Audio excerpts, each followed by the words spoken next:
إن الحمد لله نحمده ونستعينه ونستغفره ونعوذ بالله من شرور أنفسنا ومن سيئات أعمالنا من يهده الله فلا مضل له ومن يضلله فلا هادي له ونشهد أن لا إله إلا الله وحده لا شريك له ونشهد أن محمدا عبده ورسوله صلى الله عليه وسلم تسليما كثيرا. أما بعد، السلام علیکم و رحمت الله و برکاته. برادران و خواهران عزیز اهل توحید، بارک الله فیکم. باذن الله سبحانه و تعالی این حلقه اول از شناخت خوارج و کشف شبهات اونهاست و در این حلقه ان شاء الله سبحانه و تعالی موضوع ما این مقدمه هست.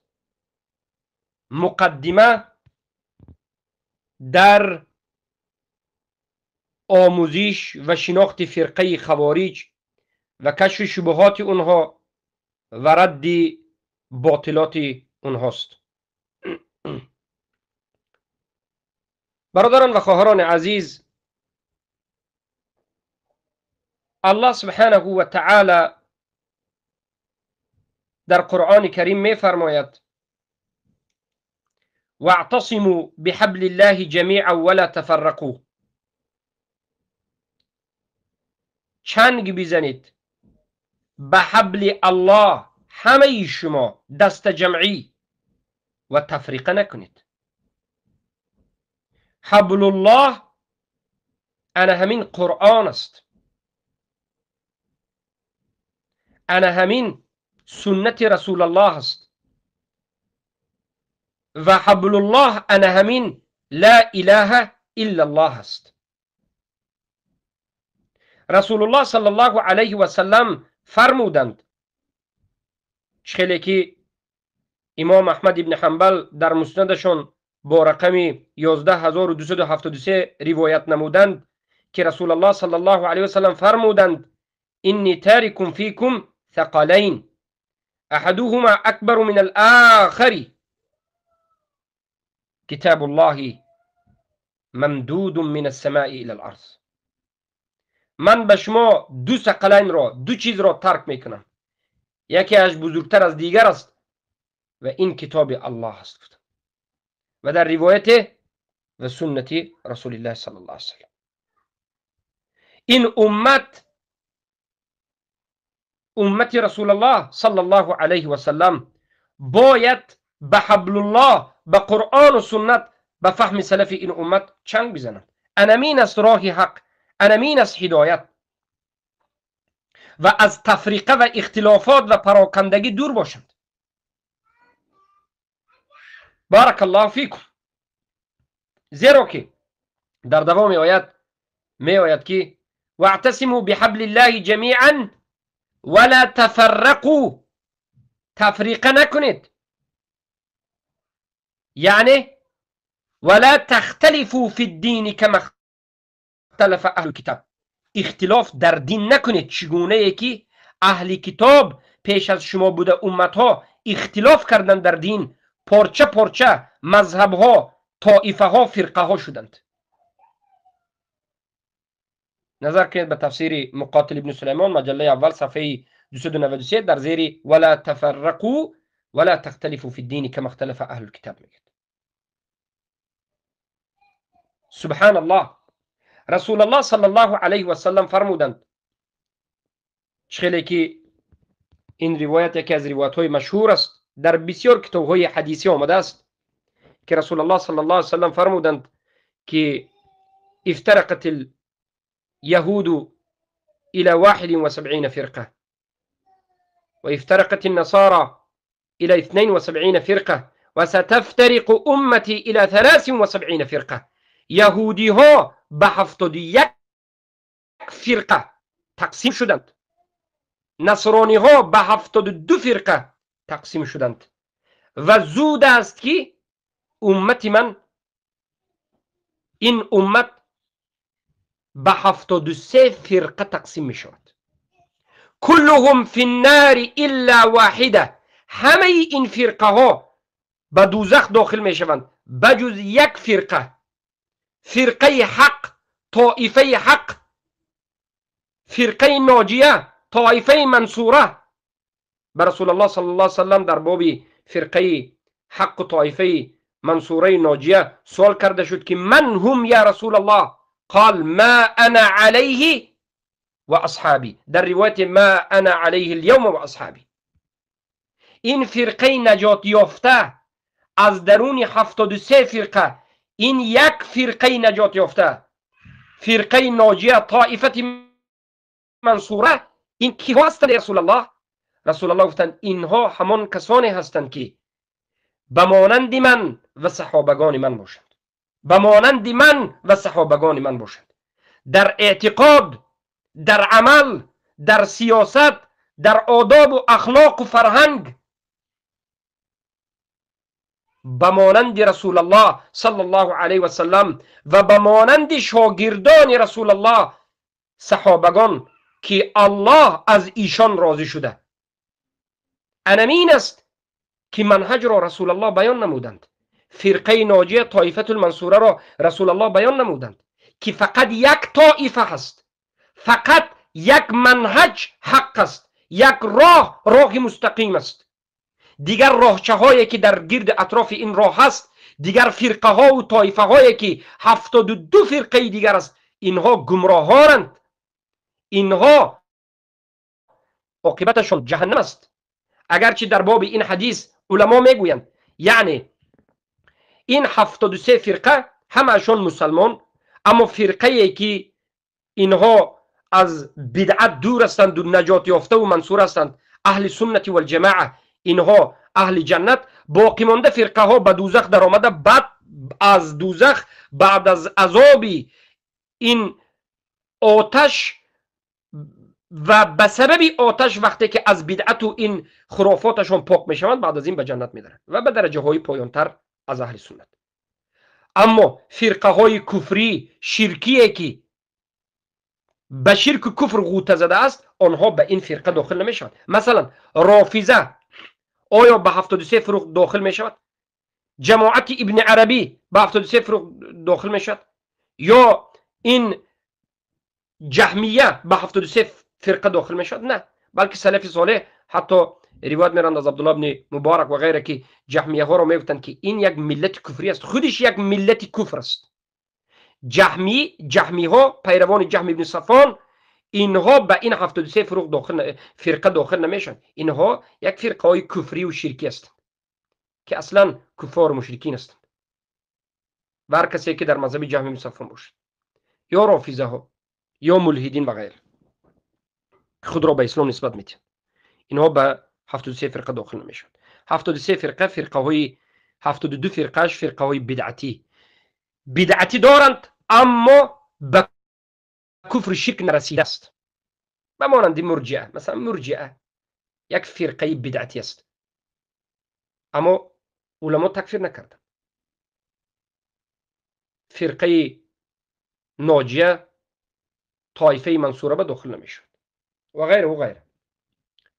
و این چنین موضوع ما درباره خوارج است. خوارجی که به درجه کفر و شرک نرسیده، خوارجی که کافر نشده، خوارجی که جهمی نشده، غلاتش به حد نرسیده که قرآن را انکار کرده و غیره باشه. برای اینکه خوارج هم درجه های خود دارند، خوارج های کافر هم وجود دارد که ما در آینده به شما بیان بکنیم. خوارج های قدیم، اولی خوارج هایی که در زمان علی رضی الله عنه بودند، اینها مبتدع بودند. خوارج هایی که حکمی کفر به بالای اینها گذاشته نشده بود. حضرت علی رضی الله عنه و دیگر صحابگان این خوارج اول را تکفیر نکردند، بلکه مبتدع و گمراه گفتند. این خوارج هم به این 73 فرقه، به 72 فرقه که فرقه دوزخی است داخل میشد. اما بعد از دوزخ علما میگن باز به جنت میرود، برای اینکه اینها به درجه کفر نرسیده بود، به درجه کفر اکبر نرسیده بودند. اما طائفه هایی که به درجه کفر اکبر رسیده از این فرقه بیرون است. اما افسوس که امت این آیت را فراموش کردند. آیت قرآن را که الله سبحانه و تعالی گفت واعتصموا بحبل الله جمیعا ولا تفرقوا، اختلاف نکنید در دینتون، ضعیف میشوید، پرچه پرچه میشوید. اما اختلاف کردند.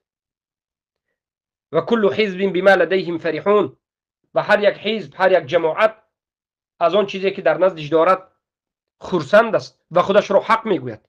یک جماعت قبوری، یک جماعت حزبی، یک جماعت رافضی، یک جماعت طائفه جهمی و یک جماعت طائفه دیگره، این انا همین خوارج که اینها تفریقه در دین کردند، امر الله را ترک کردند، منهج را ترک کردند، راه نشان داده الله را ترک کردند، صراط المستقیم را ترک کردند و ان هذا صراط مستقیما فاتبعوه را ترک کردند، متابعت به صراط المستقیم نکردند. چگونه گمراه شدند؟ قرآن را به فهم خودشان فهمیدند، سنت را به فهم خودشان فهمیدند. تعبیل های گمراهانه، ضال مضل، جماعت مسلمان ها را ترک کردند. کبار را، صحابگان کبار را، اولشان امروزشان علمای اهل سنت را تکفیر و توهین و ترک کردند. الله المستعان. عبدالله ابن مبارک رحمه الله میگویند خیلی که ثابت است در زیر انا همین حدیثی که امت به 73 فرقه تقسیم میشد. حفص ابن حمید میگد که قلت لعبدالله ابن مبارک، با عبدالله ابن مبارک گفتم که علی کم افترقت هذه الامه، ای عبدالله ابن مبارک این امت به چند فرقه تقسیم می شود یا تقسیم می شود؟ عبدالله ابن مبارک گفتند که فقال الاصل 4 فرق هم الشيعة والحرورية والقدرية والمرجئة، فافترقت الشيعة على 22 فرقة، وافترقت الحرورية على 21 فرقة، وافترقت القدرية على 26 فرقة، وافترقت المرجئة على 13 فرقة. قال يا أبا عبد الرحمن لم أسمعك تذكر الجهمية. قال إنما سألتني عن فرق المسلمين. ببینید گفتن که اصلی همه فرقه ها از 4 فرقه به وجود میاد. شیعه یعنی اصلی یعنی 73 فرقه ها از 4 فرقه به وجود می آمده است. شیعه، حروریه، خوارج های اول را حروری میگن به خاطر آن که اینها موقعشان که از علی خروج کردند و رفتند و ایستادن، موقع همون جایی که در همون جا جمع شدن حرور بود، یا که بگیم حروریه. بله که ما درونده این را به شما بیان میکنیم. حرورا را موقعش را در کجا بودنش و در حرورا جمع شدن اینها را، برای من حروریه نسبت به همون حرورا داده میشد.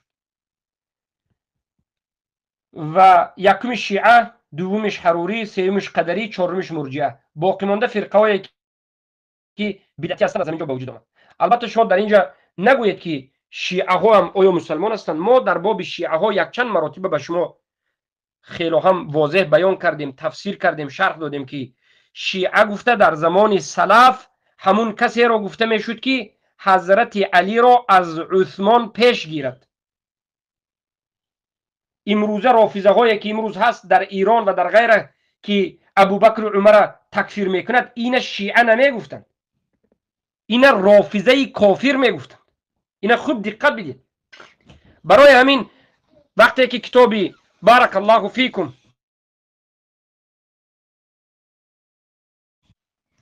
اصل السنه و اعتقاد الدینی ابو حاتم الرازی و ابو زرعة الرازی را میخواند، در باب رافضه چی میگن؟ الرافضه مرقوا من الدین، رافضه ها از دین برآمدن. میگن نمیگویند که الشیعه، شیعه و رافضه از دیگر فرق دارد. شیعه در زمان حضرت علی یا بعد از زمان حضرت علی طرفداران حضرت علی بود، غلو نکرده باش، طرفداران حضرت علی.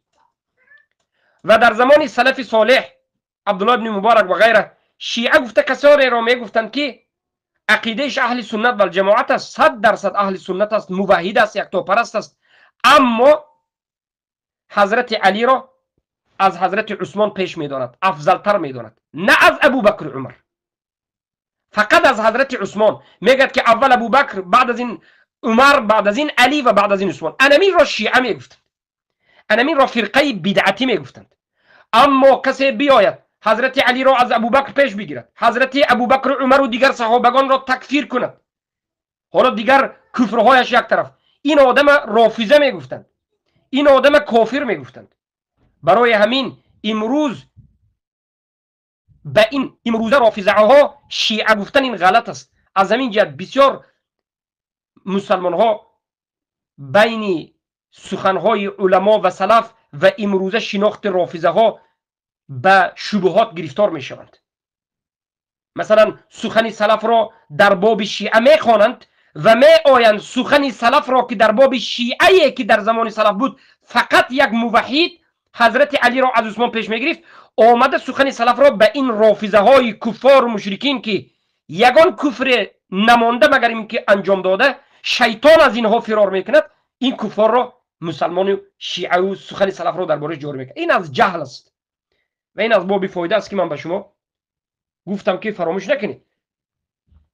پس اصل تمام این 72 فرقه بدعتی شیعه، مرجعه، زیرا که خودی مرجعه ها همون شیعه هایی که به کفر اکبر نرسیده بودند در زمان سلف باز نمودهای خود دارند. یک چند نمود، چخیلی که عبدالله ابن مبارک گفتند 22 نمود به شیعه ها، شیعه هایی که به کفر اکبر نرسیده به 22 نمود تقسیم میشد.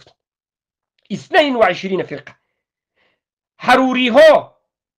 حروریه ها، رافضه ها، معذرت خواهی میکنم، حروریه های خوارج نیست به 21 فرقه تقسیم شدند و قدریه ها باشند به بارک الله فیکم 16 فرقه و مرجعه ها باشد به 13 فرقه. درباره قدریه ها معلوم است که قدریه های غلاتش کافر است، اما قدریه های غیر غلات، گپ درباره غیر غلات میرد. قدریه هایی که علم الله انکار کردند کافر است، اما کسانی که علم الله اثبات کردند فقط مشیت الله به آمده مشکلی کردند، درباره اینها اختلاف شد. چخیلی که درباره مرجعه ها اختلاف شد و مرجعه ها هم نمودهای زیاد را دارد. چخیلی که حرب ابن اسماعیل کرمانی در کتاب اعتقاد یا که بعضی از علما این را کتاب سنت هم گفتند نمودهای مرجعه ها را ذکر کردن. مرجعه ها هم خیلی نمودهای خیلی عبدالله بن مبارک میگن 13 نمود است ذکر کردن. و با ابو عبدالرحمن یعنی با عبدالله بن مبارک سوال کرده شد که چرا جهمیه ها را نگفتید؟ عبدالله بن مبارک گفتند که تو از من فرقه های بدعتی را پرسیدی، نه فرقه های کفری را. برای همین من فرقه های بدعتی را گفتم. یعنی جهمیه ها به فرقه 73 فرقه داخل نمی شود. گفتن عبدالله بن مبارک جهمیه ها کفار است. برای همین نظر بکنید به تمام کتاب های سلف صالح، مثلا به اجماع نقل شده به کتاب اصل السنه و اعتقاد الدین ابو زرعة الرازی و ابو حاتم الرازی میبینید که الجهمیه کفار آمده است. جهمیه ها کفار هستند، به 73 فرقه داخل نمیشن. بارک الله فیکم. اما خیلی که رسول الله صلی الله علیه و سلم فرمودند که لتتبعن سنن من كان قبلكم شبرا بشبر وذراعا بذراع حتى اذا دخلوا ضب جحر لدخلتموه. گفتند حتما پیروی میکنید به همون راه و روش سننی که پیش از شما امتهای بوده پیروی میکنید. شبرا بشبرین، وجب به وجب، ذراع به ذراع، قدم به قدم پیروی ان همون اهل کتابی که پیش از شما گمراه شدن یهود و نصارا با پیروی میکنید. شما مسلمانان گفتند روزی میشد که همچنین میکنید. حتی اگر او امتی پیش از شما گذشته از اهل کتاب به یک سوراخی ضب در آمده باشد، شما هم به همون سوراخی می دروید. سبحان الله. امروز حالت امت رو نظر بکن، یا نظر بکن بعد از وفات حضرت عثمان رضی الله عنه. برای همین قسم از سلف گفتند که سرشوی فتنه بعد از وفات عثمان ابن عفان است. شکست دروازه حمایوی و شکست دروازه که بعد از این دروازه دیگر فتنه را پیشش را هیچ کس گرفته نمیتواند، این بعد از شهادت عمر رضی الله عنه است. اما سرشوی فتنه بعد از کشته شدن عثمان رضی الله عنه است. برای همین میگن که عمر رضی الله عنه یک دروازه محکم در روبروی فتنه بودند. تا زمانی که عمر ابن الخطاب بودند فتنه وجود نداشت.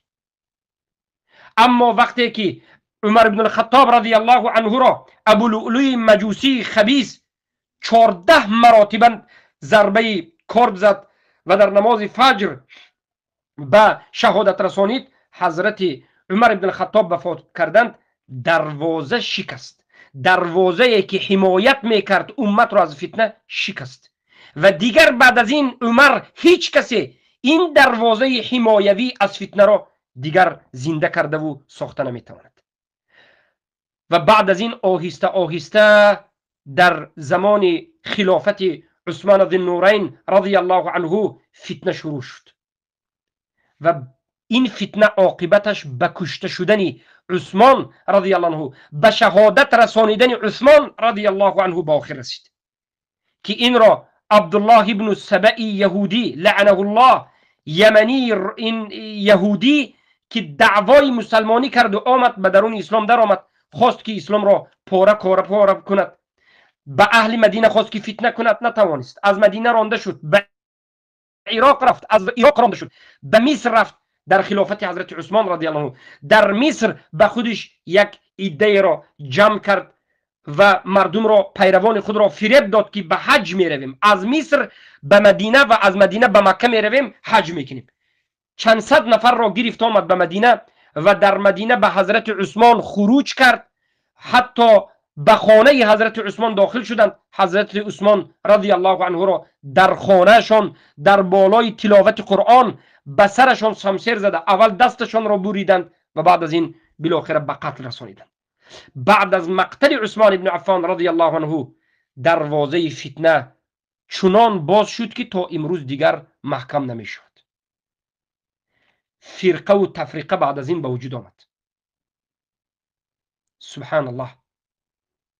در صحیح بخاری با روایت 6933 آمده است که فبعد مقتل عثمان بن عفان رضی الله عنه فتح باب الفتنه وظهرت الفرقه وتوالي ظهور الفرق المخالفة لهدي النبي صلى الله عليه وسلم وأصحابه، فكانت من أوائل الفرق ظهورا فرقة الخوارج التي خرجت على حين فرقة كما قال النبي صلى الله عليه وسلم يخرجون على حين فرقة من الناس.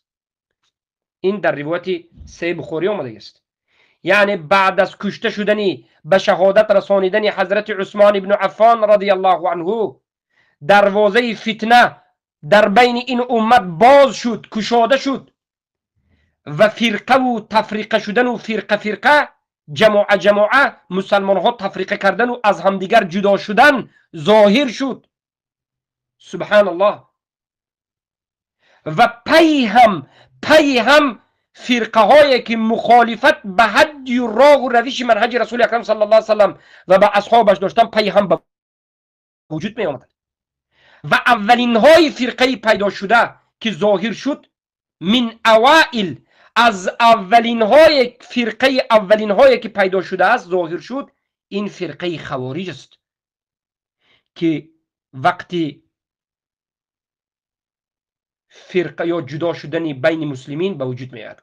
چه خیلی که رسول الله صلی الله علیه و سلم گفتند پیدا خوارج ها کی پیدا می شود؟ گفتند پیامبر گفتند که یخرجون، خوارج ها خارج می شوند، از امت بیرون می شوند، جدا می شوند، علی حین فرقه من الناس، در وقت تفریقه شدن بین مردم.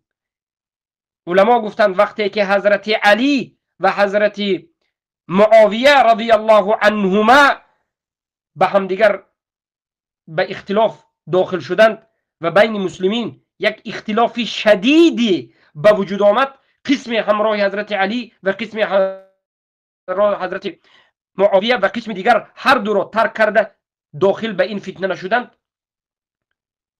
در همون وقت فرقه مسلمان ها در بین فرقه حالتی که مسلمان ها به هم دیگر تفریقه داشتند خوارج ها بیرون می شد.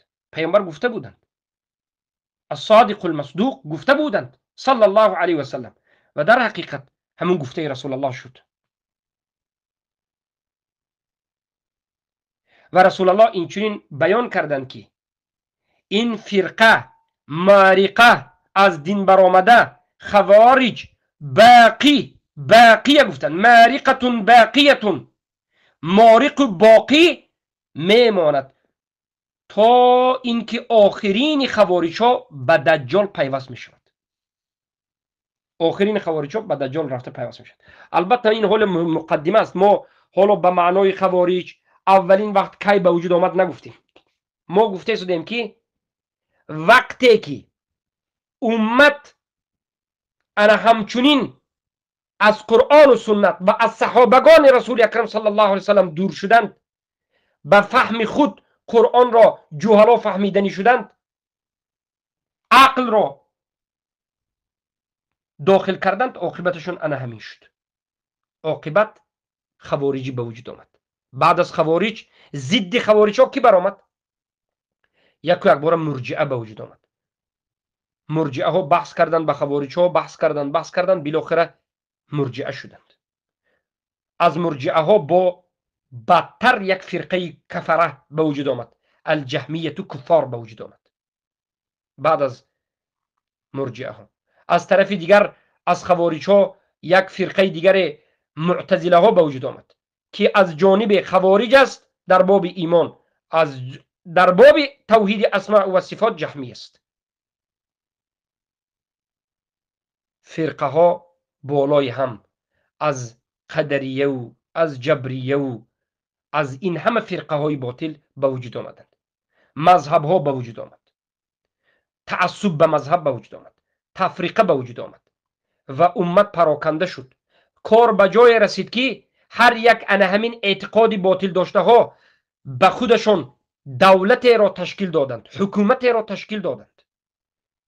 خوارج ها هم در طول تاریخ یک چند مراتبه دولت را در قاره افریقا و اینچنین در جزیره تشکیل کردند.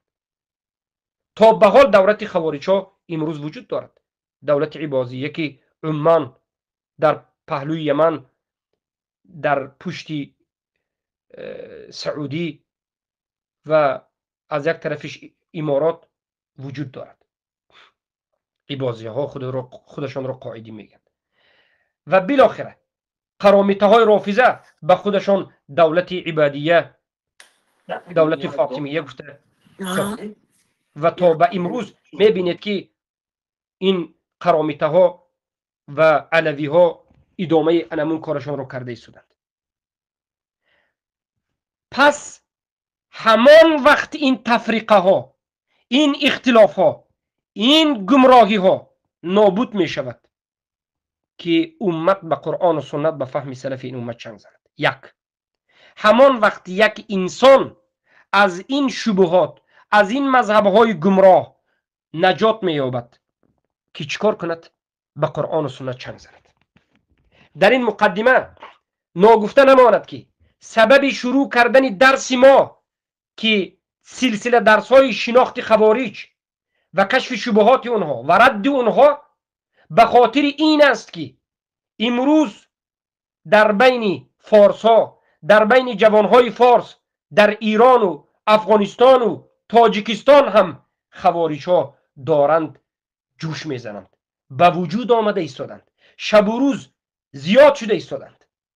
سبب این است که تا دیروز این منطقه ها در زیر دست یا ملحدین یا در زیر دست مستملکه یهود و نصارا بودند. غیر از شبهات قبوری دیگر چیزی را نمیدانستند.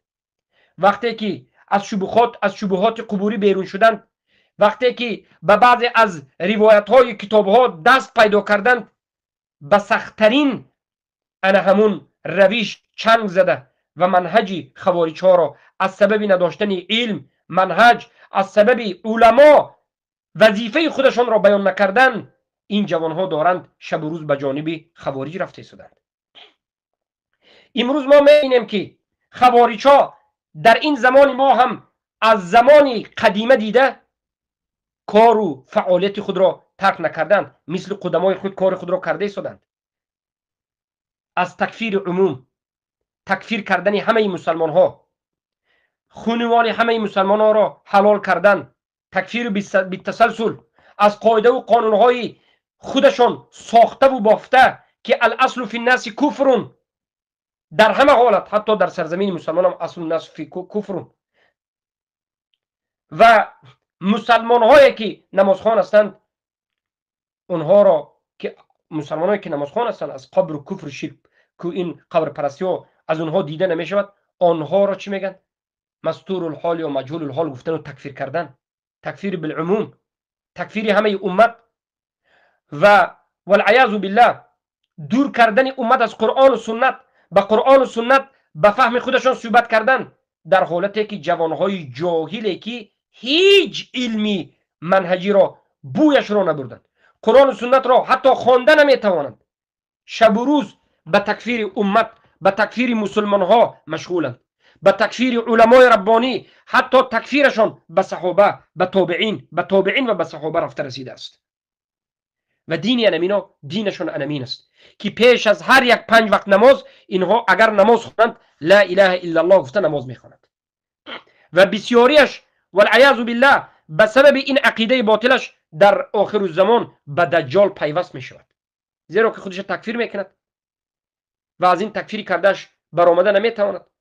و اینها که هوای هوس دنیوی دارند، شهوات دنیوی به اینها غلبه کرده، علم که ندارند، منهج که ندارند، توحید که ندارند، عاقبتشون لشکری دجال شدن است.